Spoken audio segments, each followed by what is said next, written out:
We're super excited to announce that season 6 of What the Pluck is sponsored by Buff Brows.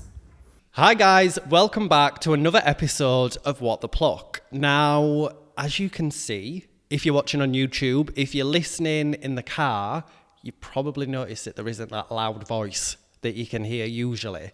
And if you're watching, you'll notice that I am a man down today. Harriet is off. She was unable to film today, but don't worry, she will be back next week with another exciting guest. As you can see, we're back at Pure Content Studios in Leeds because we just love it. We're obsessed. We love the vibe. We feel like it matches us to the T. And if you're looking for a content space to use in Leeds for photo shoots, recording a podcast, anything like that, then get in touch with them. So like we said, this season is the season of guests. And I'm really excited for this next guest because I just love everything that she's doing in the industry. I just find it so refreshing, so different, and just so authentic. None of it feels like put on, fake, anything like that. I'm just obsessed. So please welcome to the podcast, Faye from We Are Doors. Hi. Hello. What an introduction. Thank you. It's all right. Oh my God. It's all right. How are you doing? Yeah, I'm good, thanks. Good. Thank you for having me. Excited? Yeah, and nervous. Nervous? Yeah. You'll be fine. Thanks. We'll be fine. So, do you want to introduce yourself for anybody who doesn't know who you are or about Doors? And if you don't, I'm just assuming you've been living under a rock. Oh my God. Okay, so my name's Faye. I'm from Aberdeen originally. I live in Manchester and I started doing brows and lashes back in 2020. You actually trained me on just during lockdown or just online. After lockdown on the online stuff. The online. You had all your long hair and you had you've got your 2 different eyebrows now, but you had your 2 different eyebrows then. And I was just like, who is this guy? Like in a good way. It's fine. I was like, he's amazing. So yeah, you taught me through HD brows, and then there was Nouveau lashes as well. I did my LVL training, and then that was just at the end of lockdown. Just as we were starting to come out of it and things were opening. Bedroom teaching. Yeah. I do not miss bedroom teaching. I know. That must have been so weird. Yeah, because I'd just be in my house, I'd go up to my what's now dressing room, I'd sit there with my laptop, and I'd just be like, sat in my house. And then I used to have to sit on this Zoom call while the demo video played, and I had to watch it twice a day, every day, through the whole of lockdown. But the camera was still on, so I had to sit there for this like half-hour, 40-minute video, like... We were probably all doing the same thing what as well. do I do? Yeah. So yeah, that's when I trained, and then I ended up coming to Leeds to finish off my training, doing it in the offices in Leeds, and then I was set free to go and do everything because I was just renting a small space in a hair salon in Didsbury at the time, and it just took off. I didn't expect it to go as well as it did. Yeah. Because I was still working in TV and film doing hair and makeup at the time, so I was juggling both jobs. So yeah, I do tend to juggle a lot. There's a lot always happening. So probably don't take a leaf out of that book. So you touched on there that you were working on film and TV. Yes. Hair and makeup. Yeah. Yeah, that you used to do. Yeah, so I trained to do that back in 2014. And I trained in Manchester to do that as a part-time thing whilst I was working in recruitment. I just wasn't creatively challenged when I was in my recruitment job. I was starting to realise I wasn't made for just sitting at a desk job. I wanted more. Yeah. So yeah, I started training to do that and then very quickly fell into working in TV and film. I got a trainee job straight out of doing my class, which was amazing. Yeah. I was really lucky because that doesn't happen. No. And I went straight on to working in DCI Banks, and then it just flourished to kind of the same way as the brow stuff has. I think if you've put your all into it, you kind of have to make it work, don't you? Yeah. And I feel like as well with like TV and film, like I've worked on some TV like Dancing Ice and Strictly and stuff like Mm. that. It's almost the people that are in it all know each other. Yeah. And I find that once you get in, then this person will say, oh, they need somebody for this. Yeah. Or so it can be tricky to get your foot in the door, but you've just got to be persistent and try get in any way that you can, because once you're in, Yeah. you're in. Yeah, it's like a big family, really. Yeah. Everyone knows everybody. And then when you go onto a job, you spend like 3 months with them and you feel like you've known them your whole life. And then you finish the job and you get like job blues because you're like, oh, I'm not working. And then another contract will come up and then you're like, oh my God. And you see the same people again. And you're like you've never been apart. So it was like that for about 6-7 years when I worked in the industry until lockdown happened. And then obviously everything shut down. Both my husband and I were out of work. So we just were both like, well, we're at home. And I was like, well, I'm going to retrain to do something because, you know, I have to. Got to try and work out what's going to happen. None of us knew what was going to happen, did we? So yeah, it was a bit of a fallback, like a bit of a backup for me in case TV didn't work out for me afterwards. Yeah. Did you kind of go into it thinking I can do this, and you kind of thought that the TV and everything would kind of just slot back in and you'd kind of go back to that, and brows might just be this little thing? Well, I thought the brows and lashes would complement my makeup background because when you're in a makeup truck in telly, it's handy to have someone in the team who can do brows and lashes to keep the continuity up for the actors. So I kind of thought, well, that's probably a really good skill for me to learn to then offer to designers when I come into jobs. But I mean, that did happen, but it just got so busy in the salon I was in. I was like, I need to actually stop doing telly because my Saturdays were fully booked and I wasn't working during the week because of the hours you work in telly. So yeah, I just had to jump straight in with 2 feet and hope for the best. Yeah, sometimes it's what you need to do though, isn't it? Like you need to trust your gut, trust that, you know, you're going to do it. And I said on a previous episode, if you're going to go into something thinking that it's just going to happen, it's not. Like, well, you've got to put in the work. Yeah, you've got to work hard and you've got to put the effort and work to get what you want. Yeah. You can't just think, oh. Yeah, like working in TV and film, I did tons of free work. And I know people are always like, oh, you shouldn't do free work. But it got me loads of contacts. And I went and did like work that was supposed to be free. And then I think because I'd worked really hard when I was in it, they ended up paying me for the work anyway, which was, you know, really amazing. Yeah. And it wasn't supposed to happen. And that was on like big films prior to me starting on DCI Banks. So before I'd even started working as a full-on trainee, I'd had quite a lot of experience in the background. Yeah.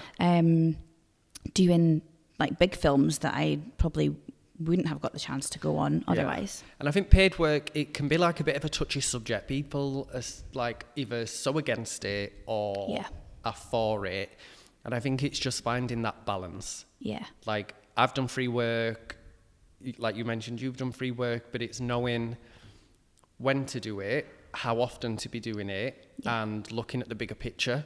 And how it's going to benefit you as well, because you can learn loads of skills off of working with, like, for example, I went and did like a day with, like in a crowd room. So you're working with about 25, 50 other makeup artists. And if you're a trainee, you're just making tea. You're not doing makeup or anything. I'm literally going around getting everyone's tea orders. I'll put the tea down and then you kind of stand back so you're not in the way. And you're just watching, like you're just a sponge and you're watching everything they're doing. You're watching how they're rolling hair. You're watching how they're applying makeup, how they're doing it differently, and how they're working to like the characters and how they're making that fit the time frame that you're doing it in as well. So it was amazing just to just be a sponge. But really cool, really beneficial. Yeah. If you're wanting to get anything, be a sponge. Be a sponge. There you go. There's a tagline. Right. I want to pivot now a little bit to social media success. Right. Because your Instagram is one of my favorites. Shut up. It is. It is not. Honest to God, it is. I'm not bullshitting. It is. I just find it so different to what a lot of the industry does. But I also get the feeling that that's just you. Yeah. You're just doing it and you're in your own lane and you're not trying to do the latest this or the latest that. You're just doing content for you. And it's just so refreshing to see someone just like do it, and you can tell it don't feel fake, I think is what I'm trying to say. Yeah. So, Thank you. It is. That's honestly really nice. So my first question is that obviously you've been storming social with a unique approach, but can you tell us your strategy, if you have one, and what sets you apart from the usual kind of norms that we see? Okay, I like that you said tell us a strategy if you have one, because I kind of feel like I don't have a strategy. I think my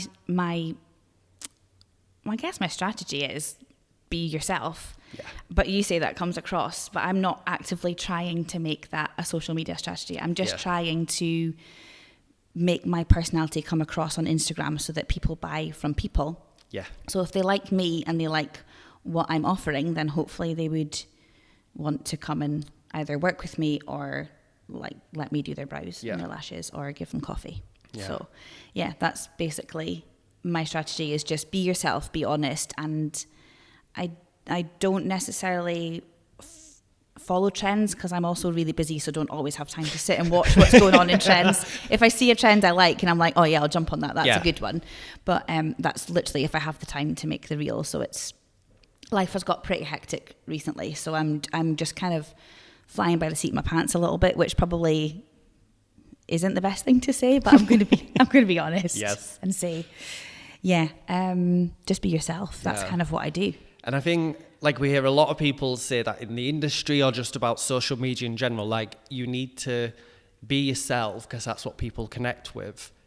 But I can just tell that you're not trying to be yourself, you're just being yourself. Yeah. I always see like a difference. Sometimes I see on social, and it's not necessarily just this industry, like just social in general, you can tell that people are trying to sell themselves so much that they've lost that aspect of selling yourself. Yeah, it becomes a bit stiff then, doesn't it? Yeah.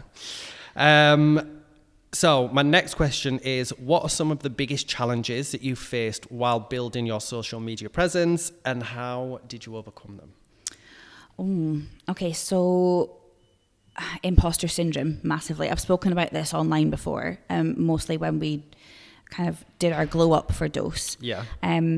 Imposter syndrome was insane. Like when I got second place at the Brow Awards, I was on a high for about a week, like, oh my God, this is amazing. I can't believe this has even happened. And then after a week, it just disappeared. And I was like, what the hell am I doing? My studio doesn't look good enough to have won an award like this. In comparison to the other people who had also won in that category, first, third and fourth, I was just like, they're all so much better. Like, why have I got second place? And that kind of started to impact me on my social media. So I would be really worried about what I was posting and what people would think. Right, yeah. Not people in the eyebrow industry, because I've had nothing but support from every single person. Yeah. It was more people from my previous life of hair and makeup, and they would maybe be a bit like, what is she doing now? You know, a bit more judgy, because I feel like the beauty industry in general can be a tad judgy. Oh, yeah. Which is why I love the brow industry, because I have not felt anything like that at all. So I feel like I was maybe holding back a little bit to begin with on my social media. Yeah. Because I was scared of what people would think of me. And then it just got to a point that I was like, fuck it. Am I allowed to say fuck it? Yeah. Okay, I'm pretty sure I've heard you guys swear. I was like, okay. I love how literally every guest we have on will go to say it, and I can tell they're like, can I not? I'm like, yeah, say what you want. Just say it, yeah. I texted someone today and I was like, I'm doing a podcast and I'm really nervous. She was like, just don't say fuck. I was like, oh God, I've said it twice.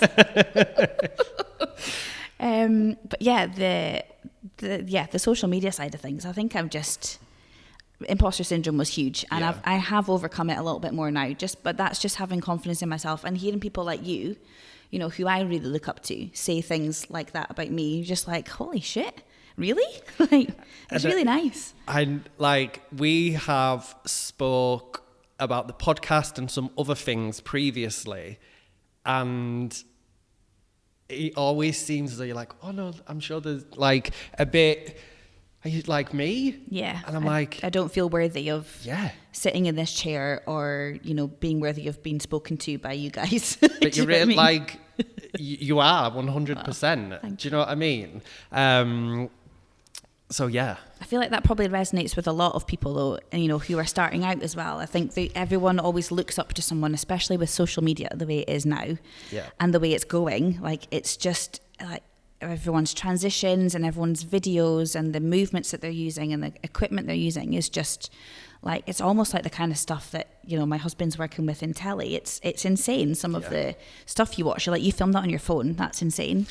And there's a lot of pressure on your shoulders to try and be as good as that. But I think if you can just get past that, do what you do, and if you feel happy with what you've made on your phone and you're proud of it, then post it. Yeah. Because someone's going to think that's amazing. Yeah. Yeah. And I think you can spend too much time, at the end of the day, we're in this industry to do treatments on clients. Yeah. That is the bottom line. Yeah. Social media has come in and taken over everybody's life to where now you're not doing brows, you're a videographer, a photographer, lighting, editing, like all these different hats. And sometimes you kind of lose like what you're doing. Like all that is a great add-on, and it can bring you business in all of this, but you're there to do treatments on clients. Like you need to always remember that, I find. And I used to, how you said about posting, I can remember when I worked for HD in the very early days of becoming a trainer, I used to think, I don't want to post that because I'm scared the other trainers are going to see it. Yeah. And judge you and think, what's that? Yeah. Yeah. And then I just got to a point where, like you said, I just thought, fuck it. Yeah. I'm just posting for me. Yeah. If you don't like it, okay. Yeah. Next. Like, you don't have to like everything that I'm posting. You can just keep scrolling. Yeah. And you can unfollow. Yeah. Yeah. So, good advice. Just. Oh, thanks. I still get quite a few unfollows every time. Like I don't watch my following, but obviously I'm aware of it growing organically and slowly, which is what I wanted. But yeah, when you see you've got a few people have dropped off, you're just like, bye bitch. And it blows my mind, you're following. Yeah. You should be way higher. I don't know why I'm not. I think because I don't have a strategy. I'm just like, I'll put in some random hashtags. I always like in my head, I'm like, oh yeah, we are dose. It's like, I don't know, like 15, 20. And I'm like, no. Yeah, why? I know. Because if you're not following We Are Dose on Instagram, it is We Are Dose, isn't it? It Instagram? is We Are Dose, yeah. Then follow, because you're missing out on some great content. And we need to get that number up. Thank you. So let's talk. Obviously, we're talking about We Are Dose there, the Instagram, but Dose, the salon. Mm-hmm. Flip my notes over. I want to talk about that now because, again, I loved watching the journey of you doing it. I loved that it was you two in there, dirty, doing what needed to be done. Yeah. And was it really quick how you turned it round? It was ridiculously quick. Yeah. Like we got the call to say we were getting the keys on the 23rd of December. And we had the keys the 5th of Jan only because of the Christmas holidays. Yeah. And then we started work the 22nd of Jan because we had to basically raise the funds to do it. And then we were open about 19 days later. We were open mid-Feb. It was ridiculous. Yeah. I thought it was longer than that, but no. We were open by mid-Feb, and then we were trading from I think like the 20th of February. That's a lot because it was a whole. I followed the journey on social, but it was a complete. Yeah, it used to be a barber shop, so it was just a shell. Yeah. A lovely white shell. But yeah, we built walls, we built a coffee bar, we built like all the seating and stuff. We've got like built-in seating, and then we had to do all the stuff to do with the council and get all that set up and get our food rating, our hygiene rating. We had a lot. There was a lot to do. And then also, whilst me and the girls in the shop who were existing in Dose already were all still working at the time because we had clients booked in. Yeah. Because we didn't expect this move to happen as quick as it did. So we were also working, and then it was like, right, what weekend can we all move? What Sunday can we all move that we know that we've got people Saturday, we've got nobody Sunday, Monday, and we can open on the Tuesday, which is what we did. Wow. It was hectic. Wow. Yeah. So what was, you spoke about there, like getting the food hygiene rating and all of that. What was the inspiration behind combining the salon with like a coffee shop? Okay, so I've always wanted to have a coffee shop. This has gone back years. I've always wanted to have my own premises, doing something. I knew I would. My parents, I grew up with my parents being self-employed. They had their own business. My sister is a beauty therapist, so it's in my family to just kind of want to do your own thing. So yeah, I kind of knew I'd always have my own business. I just didn't really know what in. I got together with Sim, and like he's a big coffee geek, and so am I. So we were both like, oh, it'd be really cool if we could have like a really cool coffee shop someday, like a pipe dream. Oh, wouldn't it be cool if we did this? And then lockdown again. It's responsible for a lot. Yeah, lockdown. That was the same sort of thing. We said, right, wouldn't it be cool if we'd had a coffee machine and we could just put it in a van and we could drive around people's houses and sell coffee to people during lockdown when they're all working at home. And Sim was like, yeah, that'd be great, but we need 30k for a van and we don't have it. Neither of us are working, and basically like we don't have a coffee machine. We don't know how to make coffees in a coffee machine. So I was like, oh, okay, park that idea. You know, another stupid idea of Faye's to just, you know, she's thinking of all the things she can do in life. So yeah, that kind of got parked, and then I started doing the brows and lashes, and I was just like, it came to me one day when I was sat like up in our bedroom, because we were living with Sim's parents because of lockdown. We moved in with them, and I was sitting up in like our bedroom in their house, and I was like, do you think having brows and lashes with a coffee shop would work? And Sim was like, no, like totally dead against it. Look at him now. Yeah. But yeah, he's like, nah, it won't work. It won't work. Nobody will do that. Why would someone come in and get brows and lashes done and get a coffee? And I was like, because it's not really been done before. I don't think it's maybe been done in London, but I don't really know. And so I started to research it, and I was like, there's literally nowhere in the north that does it. And then just after lockdown, I noticed a coffee shop that had opened that had a brow studio above it. It was all the same thing, and it was in Yorkshire. And I was like, no, that's my idea. So I just thought, oh, it's never going to happen. We'll just open the brow stuff. But yeah, that's kind of how it happened. And then it all just, I've always wanted to do it in the back of my head. And the more like clients I'd spoken to, they were all like, well, that's a really good idea. I mean, you give us free coffee anyway. You may as well give us a good, like a better coffee, you know, not like a little Nespresso one. You may as well give us a specialty coffee and then charge us for it because we'll buy it. So yeah, that's kind of how it's I love worked. the idea. And there's somewhere, I know somewhere that does it, but it's like a coffee shop and then it turns to a bar. Yeah, that's the next level of dose. And obviously with me leaving HD, I'm looking at future plans, and I just love the idea because like you said, they can have a coffee while they're having a treatment. Or when I used to work in a salon, I've got my home salon now, but when I used to work in the salon, it was like people would be out shopping. So they might be out with their mum and they'd have a brow appointment. So they'd come in and the mum sat waiting. They just sat twiddling their thumbs. Or, you know, they've come with, like, they've met a friend in town or whatever, and they send them off to Costa or somewhere else for a coffee. Yeah. If you can have that, like, hub where they can sit and wait, and while they're in your premises, they're looking around and they're looking at what you offer, and, I could, you know, come here or have a treatment. And and I just thought it's just easier, isn't it? And, like, the whole point of me thinking about having a place where you can sit was so that you could also have somewhere that was child friendly. So after I'd had Olive, I found it really difficult to go anywhere to get treatments done because I had a child, and you don't necessarily want someone to be looking after your kid for like 2 hours. It's a bit of an inconvenience for them if they're not close by or whatever. So I always kind of thought, wouldn't it be cool if you could take your kids somewhere and they could play and you can get your treatments done, or you could take a friend with you and they can watch your child. Yeah. Obviously not leaving them on their own. It's not a creche or anything like that. But you can, you know, take your child with you. If they're old enough to be left on their own and play, you could do that. And then if they're a small baby, someone could sit with them. Or at least if there was space in the studio to bring a pram in and just quickly get your brows done. Yeah, so it wasn't like, it wasn't like a really...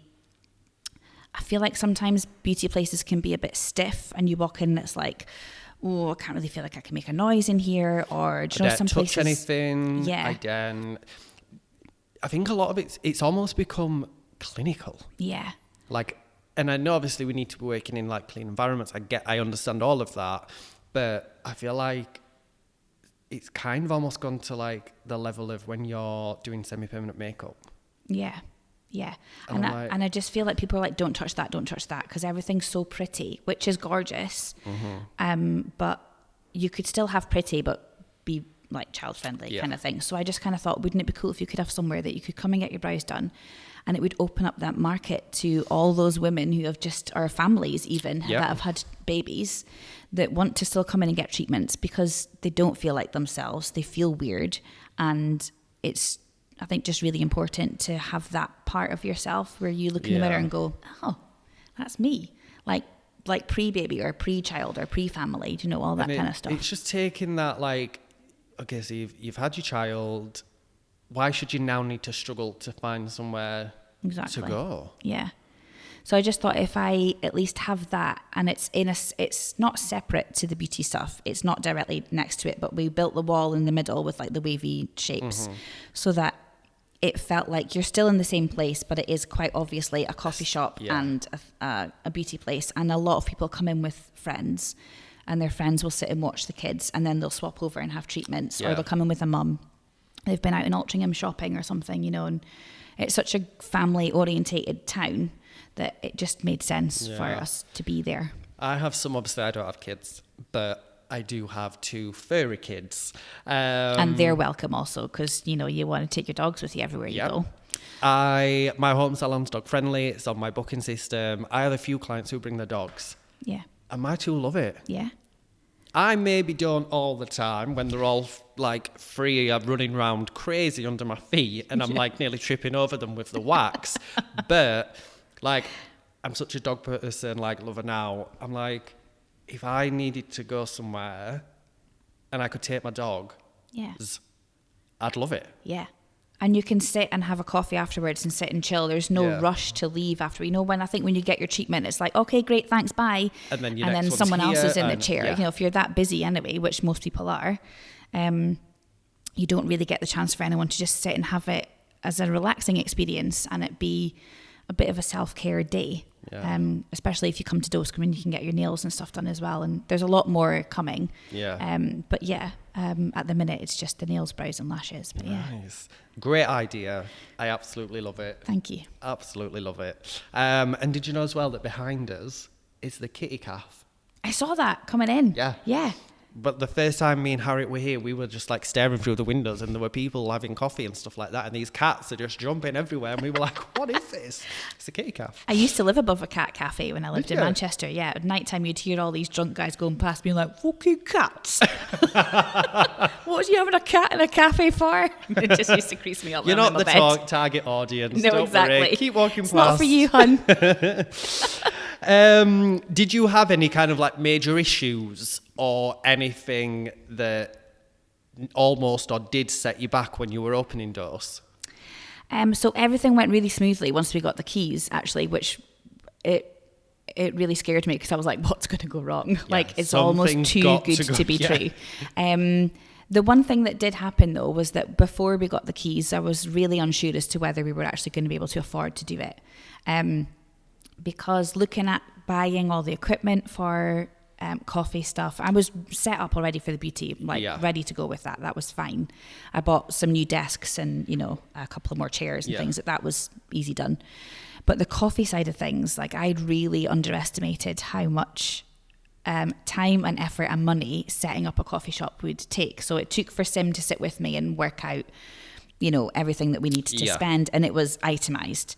And we were like, oh my God, we need more money. We had savings, but nowhere near enough. We had savings enough to get us our deposit, get us the keys. And then I was like, how do we actually buy the equipment to set up the coffee shop? So that's when we just went and did a crowdfunder. I thought, let's see if it works. If it doesn't work, it doesn't. We've tried. And if it works, great. And it worked. ridiculous amounts. I like way more than I thought it was going to take off. And it meant that we got that first chunk of fundraiser money from the crowdfunder. And then people who had missed it, because we only ran it for 2 weeks in between Christmas and New Year, when we were just basically finding out we were getting the shop and then getting the keys. Yeah. Because we thought, well, we need to do it really quickly. I don't want to be paying rent in 2 places. So, yeah, that people who hadn't managed to give money in the first crowdfunder were like, oh, can you run another one? And I was like, what? They're like, yeah, we want to donate. And some people donated twice. They would donate again. And I was like, oh my God, that's amazing. But it's like, it really took off. Like we got about, I think it was nearly 7 or 8 grand we got from the crowdfunder, and that helped kit out the whole coffee shop. So we did all the renovations, and then we bought all of the equipment ourselves prior, and then everything else that came from the crowdfunder was like pledges. So people pledged for the treatments in advance, and they pledged for, like, people bought furniture, so they would pledge a stool. So people like would donate £20, about that £20 we'd buy their stool, and then they got a plaque that had their name. So everybody's who has bought furniture has got their name. So it's a full like community environment. Like it's like a collaboration. Oh my God, I love that. Yeah. So pretty much all my clients have got a piece of Dose. So I felt like that was the nice way to do it. So people felt involved in Dose and the growth, because without them, I would never have managed to do it, either with their treatments or with their donations. So had it not been for my clients' support, I wouldn't be doing this job, and I wouldn't have Dose. So it felt like the right thing to do was have them all involved. Absolutely love that. It's cool, isn't it? Crowdfunder is like, you know, not really spoken about that much, but it is amazing. If you can, I really had to knuckle down on the crowdfunding, which is why I did all of the social media around it. And I did a lot of stuff about this is what we're doing, because I wanted people to know this is where their money was going, and it wasn't just a pit and then I would disappear. Yeah. But I love that, like all the like stools or like furniture in the shop, like a little like we've got little plaques. I went and got someone to do all the plaques, and the tables have got plaques and the chairs have got plaques, and people bought things like rugs and plants and cups and things like that. So yeah, people have bought a lot of the stuff that's in the shop. Love. Yeah, thank you. So nice. So let's move on to some social media tips. Okay. Tips and tricks. So I wondered, for anybody who's listening or watching, who are in the industry, and they want to improve their social media game, have you got, let's say, like 3 top tips that you could give somebody? I think being yourself, like I said earlier, is first and foremost, because people buy from people. And if they like you and they like your social media, then do that. Just be yourself. And if you think something's funny, then, you know, do that reel or do that post and post it, and people will get your humor, or you know what I mean? I think humor is a great way of, I think, getting people in social media as well. So I'm always drawn to humorous stuff anyway. So, I think probably being yourself and staying true to yourself would be my one tip. I think my second tip would be, don't get hung up on the algorithm. It doesn't always suit what you're doing. I think so long as you're posting to what you can manage is going to be better for your mental health as well, and probably for your business, because it works out what you do. And then I think that's kind of how. Yeah, and I see a lot of videos on like TikTok especially of somebody explaining the algorithm in the video, but I'm like, but how do I know that you know what the algorithm is? Yeah. Just because this random video that's been served to me on TikTok is saying I need to post 10 times a day. Yeah. And how long ago was that video made? Yeah. And is it relevant now? Who's told her 10 times a day? Yeah. How does she know? Yeah. Do you know, like, if you can get sucked into it too much, and I just think you're never going to be able to like beat the algorithm. No, I think just do you do you. It's probably the best way to do it. You. Yeah. Yes. Yeah. That will be my third one as well. Just, do you, and post when you can. And, you know, don't be freaked out about having to do just loads of different things all the time. Just don't stress yourself out about it. It's not that important. Like you said, we're there to do treatments on people. We're not there to be social media gurus, and we're not there to know everything about social media. So, Yeah, just post what you want when you want. Yeah. Fuck the algorithm. But not the podcast algorithm. If you are listening to us, please push us. I think as well, I would say, to add to that, a tip is, if you can, film everything. Yeah. If you've got your ring light and it's got a phone holder or whatever it is, just film. Doesn't mean that you have to do anything with that content there and then. I've got videos on my phone from browse that I probably did 2 months ago. I've not looked at them. I've not edited them. Yeah. I've not done anything with them, but they're there. So if I have waves where I'm on it and then I'm not. Oh my God, yeah, me too, all the time. Yeah. Like I find it goes, I'm going to go deep into here about being a woman, but it goes deep into your cycle. So I find out at different parts of my cycle, I'll be more productive, more creative. And then there'll be other times I'm just like, yeah, I'm not posting today. Yeah. If I'm not feeling it, I won't post because it'll be rubbish. And then I'll end up being like, oh, why did I post that? Yeah. But yeah, I feel like there's times where you've just got more like creativity in you to do it. Yeah. Yeah. And I'll favourite them all in my favourites album on my iPhone. And then if I do, or when I do have that, I'm going to create content. Yeah. I'm going to edit.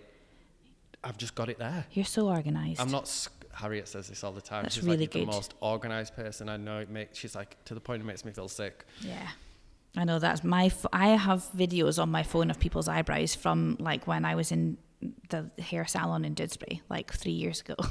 I really need to clean out my phone. Yes. We were talking about that prior to actually podcasting today. And yeah, I was like, yeah, you need to go through, favourite. And I even do it once I've edited them, I'll favourite it. So if I ever go on and I think I need to post, go in that favourite album. Post in the correct photo or video. Yeah. Yeah. Yeah. And any scraps or bits I've not used, delete. Right. Gone forever. I'm taking a leaf out of your book. I'm going to try and apply it to my life. I'm going to have to book off a week off work to like delete everything off my phone. It's ridiculous. When I went down to London for the Buff Brows event that they had down there, I was getting ready and I was like trying to film like a reel whilst we're getting ready, and I was like, oh my God, my phone's saying storage full. I was like, no, I've got the whole day with Buff Brows. I need to film all this stuff. I was like, no.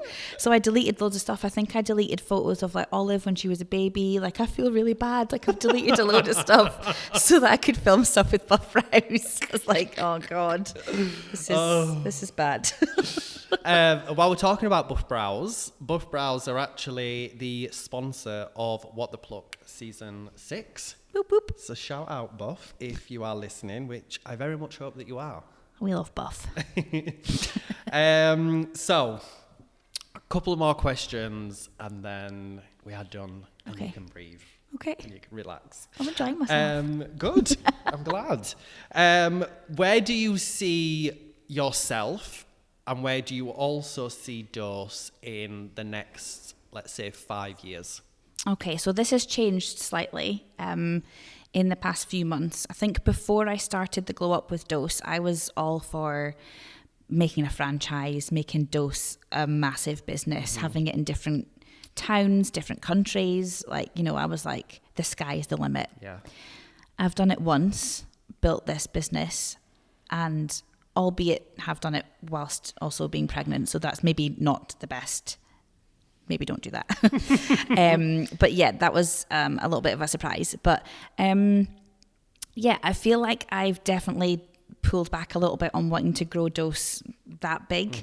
I think I'm happy to keep it as it is. I just want it to be really successful. I don't want the business to fail, and I want to be, I mean, my motto at work anyway is like shit hot brows. So I want to be shit hot at what I do, and I want to be known for being good at what I do, and I want the business to be successful and it be successful for the people who are working with me as well. Yeah. Not just for me. So the girls who work with me and anybody in future who wants to come in and work. How many do you have working with you at the moment? I've got Teresa and Amy. It's Real Nice Nails. Shout out. Yeah. Teresa, Real Nice Nails, and Amy is Mellow by Amy. They both do nails. They work with me in the beauty side. And I've got Jade. She's our barista. She's brilliant. So she's working with us all the time as our resident barista.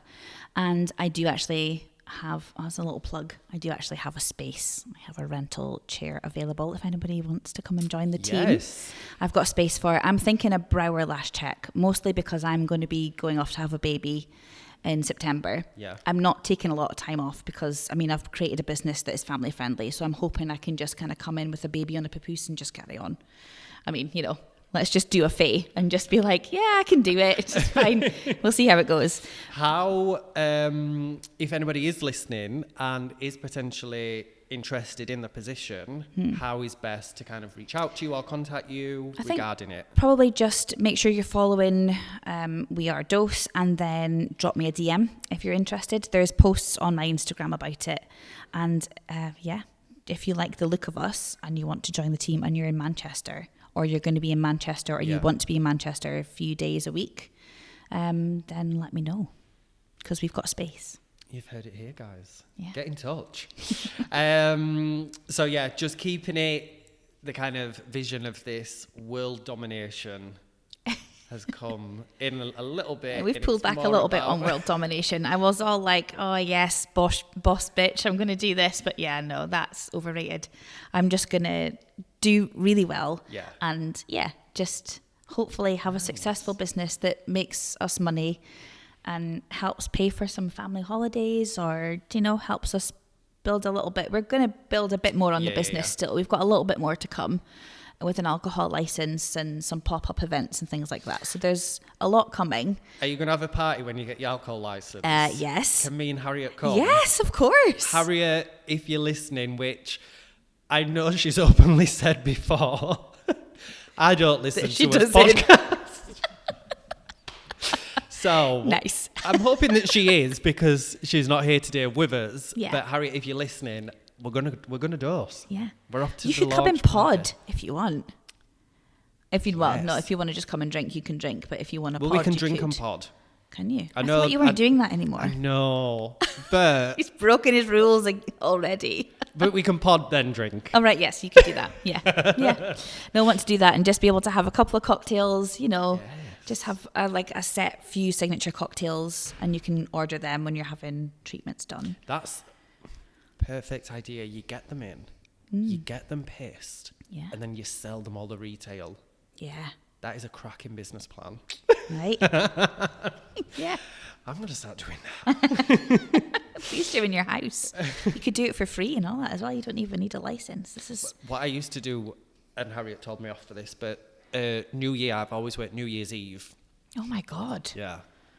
But I have I think because a lot of my clients are younger, they have it done before Christmas, and then they want to come for New Year's Eve. Yeah. And when I'll finish them with makeup and stuff, they then don't have to do it. Yeah. So they kind of like being able to come and book in that day. Yeah. But I used to do Prosecco. Yes. For everybody. But then all the clients would be like, oh, are you going to have one? Yeah, I'll have a little one. But obviously when you've had 6 little ones. Yeah. And you've another 4 clients One to go. eyebrow's up here and one's down there. I'm like...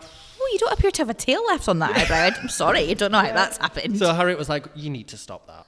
I can't believe you told everyone on the podcast that you get pissed while you're doing brows. I don't get drunk. I just had a couple of Proseccos with and clients only once at New a Year. Yes, yes. So I find this a juicy question. And I want to know, if you could change just one thing about the industry, what would it be?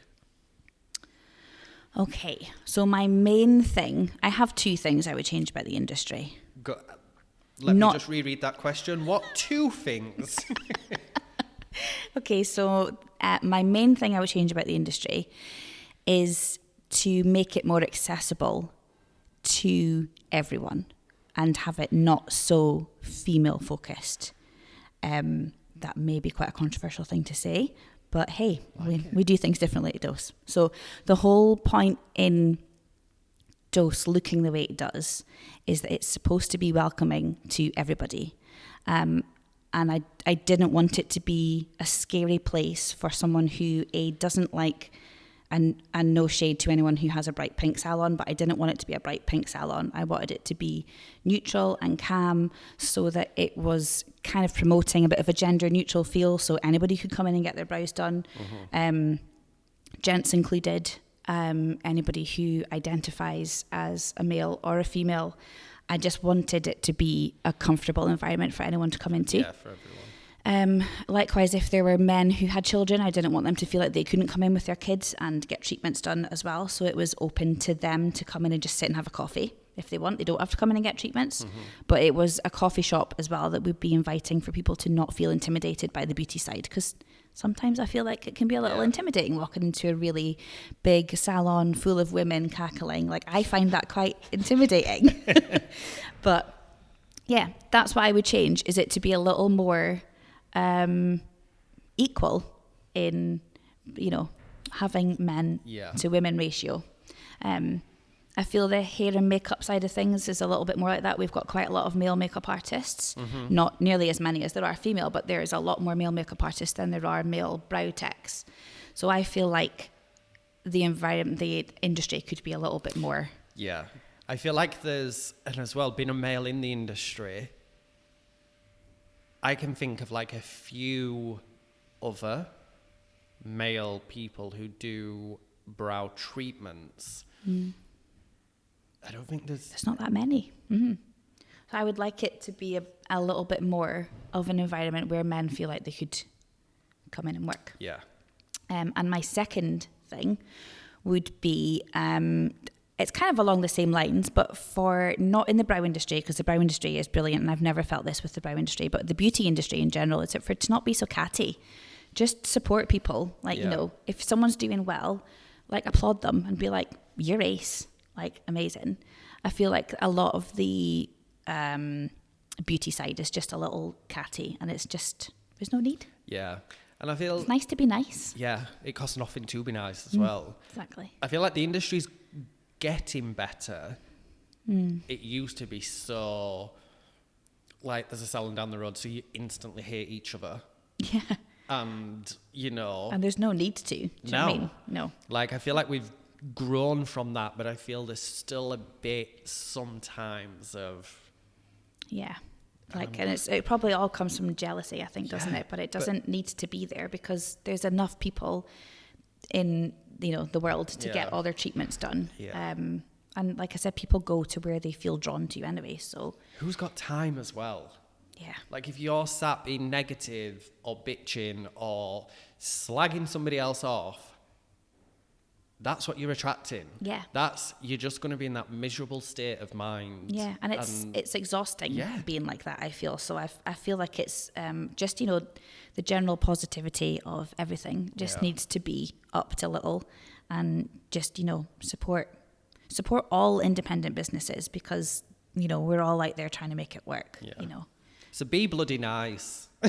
Yes, be nice. Well, that is it. That is my questions done. Yay. Thank you so much for coming on the podcast. I feel like we have been trying to get you on the pod for a long time. I'm sorry.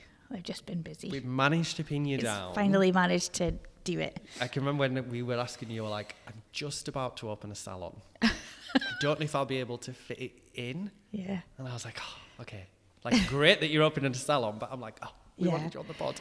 But yeah, we're so happy that you're finally here. I know Harriet's gutted that she couldn't be here today. But yeah, thank you so much. And we are Dose on Instagram. Yeah, we are _Dose. Do you do the TikTok?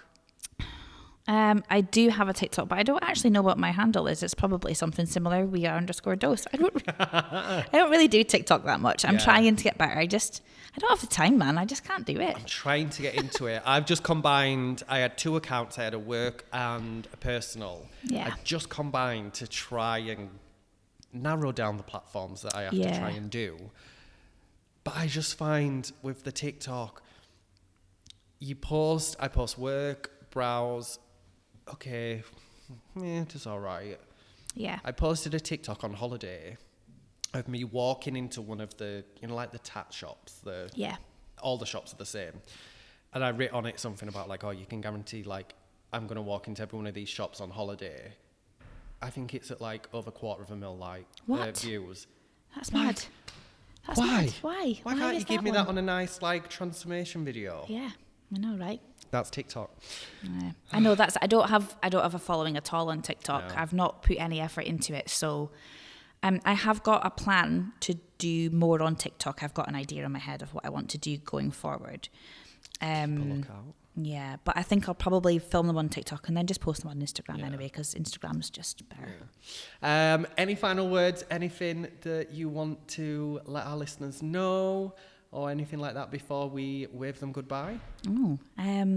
Well, first of all, thank you for having me. I've really enjoyed myself. If What the Pluck ask you guys to come on, please do it. Even if you're scared, do it. It's really good. But yeah, I think maybe a little sign off. Maybe just do you and don't let anyone clip your wings. Just, Yes. do what feels right for you and your business. Amazing. Thank you once again. And guys, we will be back next week. I will have my co-host back. Do not worry. And we've got another amazing guest for you. So we'll see you next week. And don't forget to stay booked and busy. Does she say booked, busy, and Booked, blessed? blessed and busy, I think you'll find she says. Does she say? I don't know what she says. Yeah. Bye.